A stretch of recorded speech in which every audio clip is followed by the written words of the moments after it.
Red Blue JD.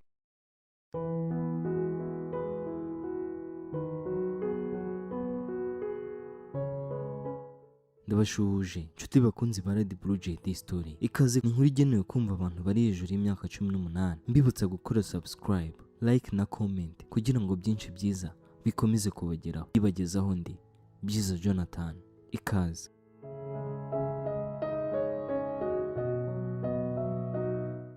Episode ya kabiri y'inkuru yacu. Mu buzima duherukana Aisha abyaye umwana ufite ikibazo, kubyakira bimunaniye yaguye igihumure. John nawe yikomereje ubuzima butagira umukunzi. Ubwo Aisha yakangutse abona abaganga bamushagaye, ubwo umugabo nawe ari ku ruhande yegereye aho umwana ari. Umugabo aramwegera ubona ahetse cyane, amufata mu kiganza ati, "Mugore nkunda, shirimo mu rukundo." Muganga yambwiye buri kimwe, ndetse yambwiye ko umwana after 1 week turataha. Really? Sinzi nukuri uko nari kubaho n'aka gahinda. Sweet. Nshimishwa n'ingano y'urukundo mpape. Gusa Aisha agira impungenge z'uko umwana ashobora kuba atari uwe, ahubwo umwana ashobora kuba ari uwanjye. Yagerageje uburyo bwose yanjye kure, buri uko twahuraga twararyamanaga ndetse mu buryo tutazi. Nanjye ubwo aho nibereye ubuzima buri kunkaranga nicururiza, nkiga hasi hejuru. Ubwo mabuja barampamagaye nibereye mu kazi ngo ndebe ukuntu najya amajerwa nkazana inkweto yari yaguze mu Bushinwa, ko amasaha yarageze bamubwiye. Ubwo nanjye hita nsigaho umuntu aho nacururiza, mfata akamoto ndasimbuka. Ngezeyo njya ahabugenewe ntanga requirement zose, mpita mpamagara umuntu w'umushoferi watugerezaga imari kuri store ngo ndeba ahantu hafi aho bamutegerereje, ninywera agacupa gakonje. Hashize akanya wa mushoferi arampamagara ngo ari hafi. Ubwo ngeze hanze mbona moto ihagaze bitunguranye, imodoka yari inyuma yayo irayigongaho bidakabije kuko ntabakomeretse. Nanjye njya kweguza motari, uwari uri mu modoka atwaye nawe avamo. Kumbe yari umuzungu w'umukobwa mwiza ushinguye, yambaye akajipo kagufi na rinete z'umukara. Ubwo nanjye naye namurangariye, ariko yihanganisha motari Icyongereza, ariko atonganya umuzungu cyane biramucanga. Atangira kumbaza niba nzi Icyongereza, gusa kubera ukuntu naye namurangariye, ubwo nsa n'uvuye ahantu kure mu ntekerezo ndikiriza ntiyego ndakizi. Ubwo ntangira kubasemurira ku mpande zombi. Ubwo bemeranye ko umuzungu aho umumotari 50,000. Umuzungu ayamuha mu madolari, nawe yatsa moto. Nanjye nsa n'ugiye kugenda, umuzungu arampagarika ambaza mu Cyongereza nti ngiye hehe. Ambwira ko nawe ari hakora, nakwicara mu modoka tukinjira. Sinazuyaje nicotsemo, tugenda nsekera nganiriza. Numvaga twahita twikomereza urugendo ntidukatiremo. Namuteye igiparu mbona nawe ndeba, nari niyambariye agatise n'agashati, nadegaje ibipeso nka 2 n'agakweto k'uruhu, ndi ku cyangwe meze bo. Ubwo abambajije niba nywa inzoga, ndamubwiye ati ndagerageza. Ansaba ko twazasangira, ndamwemerera. Ubwo muha namba ntinya kumwakize. Nabonaga birangiriye aho ngaho, genda ndapakira imari tujyana kuri store. Ubwo Aisha nawe niko baje gutaha, gusa umwana babategetse ko bazajya bamujyana kwa muganga buri cyumweru. Gusa Aisha ari nako impungenge ziyongibaza koko niba umwana ari uwanjye cyangwa ari umugabo bari kumwe, kuko ubwo twaherukaga gukora imibonano mpuzabitsina hashize iminsi birahita akora ubukwe, gusa ntiyabitindagaho. Ubwo ari nako ajyana umwana kwa muganga. Ubwo mugabo nawe yahise asaba agahushya ku kazi kugira ajye akorera mu rugo, yite ku muryango ari hafi.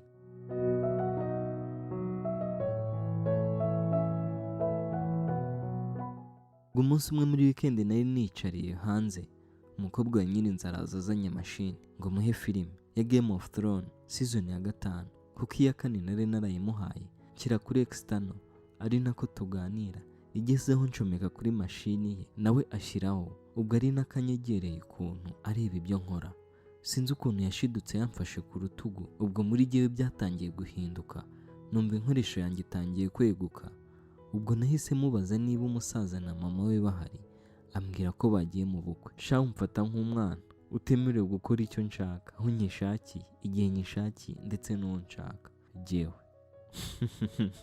uzakura umunsi wowe uzaba utakiri isugi. Arongera ati iririre, nta makuru ufite? Ngo ndiyo, nta makuru nguhaye niba ushaka kunyumva. Twakomeje kuganira ari nako filime yansabye zijyaho. Ubwo sinzi ukuntu naseye nk'umufata ku kibero, abarandebye duhuza amaso twitonze.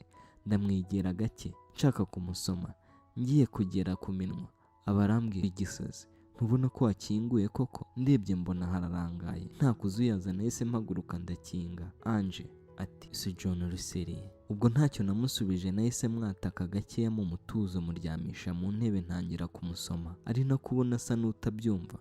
Ubwo agapira yari yambaye nkakuramo, mbona nawe atambuza. Ubwo nanjye mba nkuyemo isengeri nari nambaye, yari ameze neza, ntangira gukozaho akarimi, nawe ariko ataka mu kajwi gatoya ngo batatwumva. Ubwo akajipo yari yambaye mba ndakazamuye, mukorera mu kirabyo cye cyabyimbye kingana umusore, arambwira ngo "John, ndumva nshaka gusakuza." Ikarume.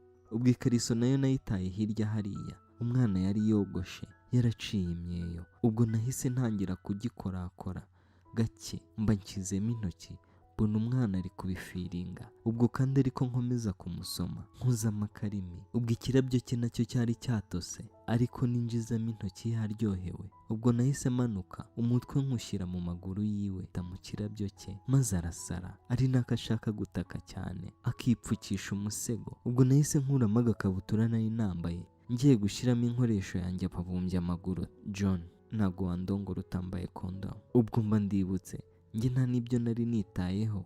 Ubwo nikoza mu cyumba ndayizana, nsanga umwana nawe na ka kajipo yagakuyemo kose, asigaye ameze nk'uko yavutse. Ubwo nahise muhagurutsa tegereza uko ateye, mbona ni icyana kimeze neza. Ubwo nahise kondomu nyica ngo nyambare, ahita ampagarika, aba arapfukamye anyegereye, atangira kunsisa. Ubwo mu kajwi karyoshye uti "Ufite inkoresho nziza nini kandi ndende." Kandi nari mpari John, ariko ari kunsisa.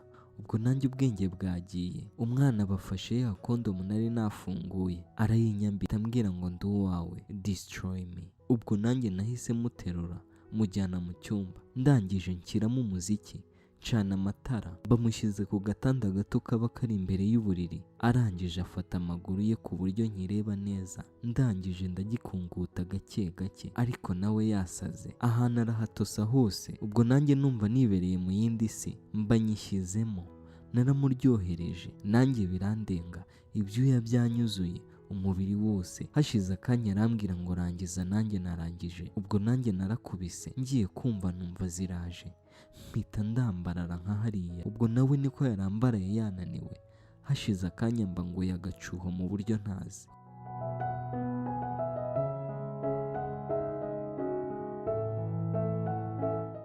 Ubwo nongeye gukanguka numva fone iri gusona, nkibutse reba aho Ange yari aryamye ndamubura. Ndebye mpagurutse nsanga na mashini ntayo hafunguye. Ubwo fone yari ikiri gusona ivaho, Ange nawe yitahiye. Ubwo ndebye kuri fone nsanga ni private number yanshakaga. Ubwo ntunganya mu cyumba, kumva numva fone irasonye nanone. Ubwo mpita nitaba, numva ni umuntu uri kumvugisha mu cyongereza, aranyibwira numva ni wa muzungu. Aza amakuru, tuganira nk'iminota 15, dupanga guhura. Umunsi ukurikiyeho numva noneho ndiyemeye, ndavuga ati no mana insekeye ni iyahe, kuko kubona umuntu w'umunyamahanga kandi ukora mu kigo gikomeye nka Majerwa ku muntu w'umukene nkanjye, gusa nanone usa neza. Ubwo ku munsi ukurikiyeho narabyutse nditunganya, ntunganya n'imyenda ndi bwambare, nyitera agapasi. Ubwo nsohotse gato nkubitana na Ange, gusa sinabyitaho kuko nari ndajwe nshizungu. Bimaze kugera mu masaa 9 saa 10,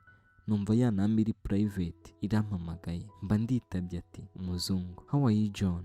"I'm good, you?" Dukomeza tuganira mu cyongereza, ambwira aho umusanga. Ubwo nanjye agapantaro k'umukara k'aka jeans, nkubitaho akarakosti k'umweru, mpita nkubitamo udukweto tw'udusandari twiza koko. Ubwo niterera agaparufe, ndamanuka mba mfashe akamoto no mu mujyi ngo ba. Musanga nawe ari nkaho akihagera, kujya muri Simba supermarket, abampaye akagare, ngenda nsunika, nawe ariko ashyiramo ibyo akeneye muri ka kagare. Ngenda mu mutima nibaza niba ari jyewe uri kumwe n'umuzungu, nibaza impamvu mbona umuzungu ariko nyiyegereza, birancanga, kibanda nk'umuti. Twarasoje guhaha turagenda.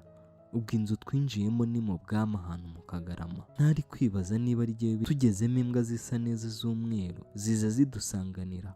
Ubwo mba ngezemo akoba k'izo mbwa, gusa nihagararaho ngo bitanshishamo ijisho. Ubwo mbaza niba ntazitinya, mubwira ko nta kibazo cyazo nkunda imbwa, ahubwo kubi. Ubwo tuvamo tugenda, imbwa nazo zindi bubi, gusa nihagararaho nanga kwasama. Ubwo niko mu modoka batangiye gukuramo ibyo tuzanye, dusanga umusaza w'umuzungu yicariye ari gusoma igitabo. Ndamusuhuza, turibwirana, dukomeza nicara muri salo, aba nkubise aka wine mba nsoma. Nawe ajya mu cyumba, ahindura imyenda, agaruka yambaye agakabutura kagufi, yambaye n'agasengeri.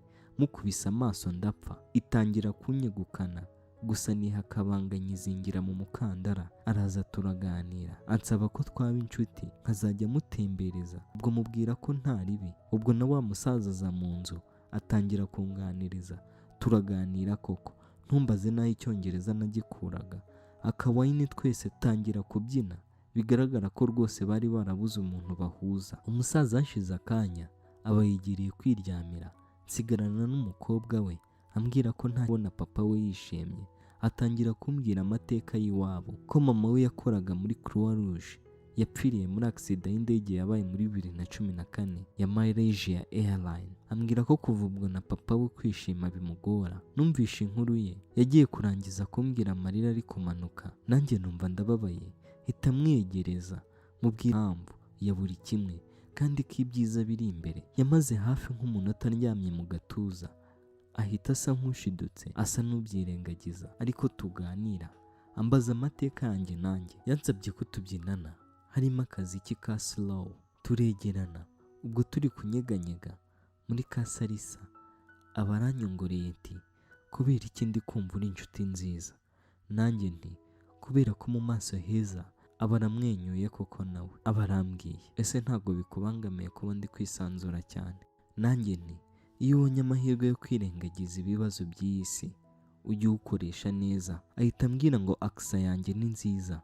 Ndagerageza. Ubwo ariko turi kurebana mu maso, nanjye ndamureba, tugenda twegerana birushijeho. Fone yanjye birasonnye, mbamusabye ko nakwitaba. Ndebye umpamagaye, ndebye nsanga ni nimero za Aisha. Njye numva n'ijwi rya Aisha. Nyuma y'igihe arampamagaye.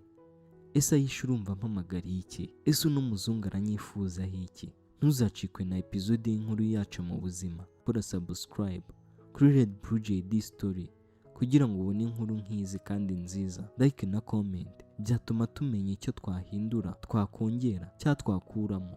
Ndi Byiza Jonathan, ni nanjye mwanditsi. Naho ubutaha.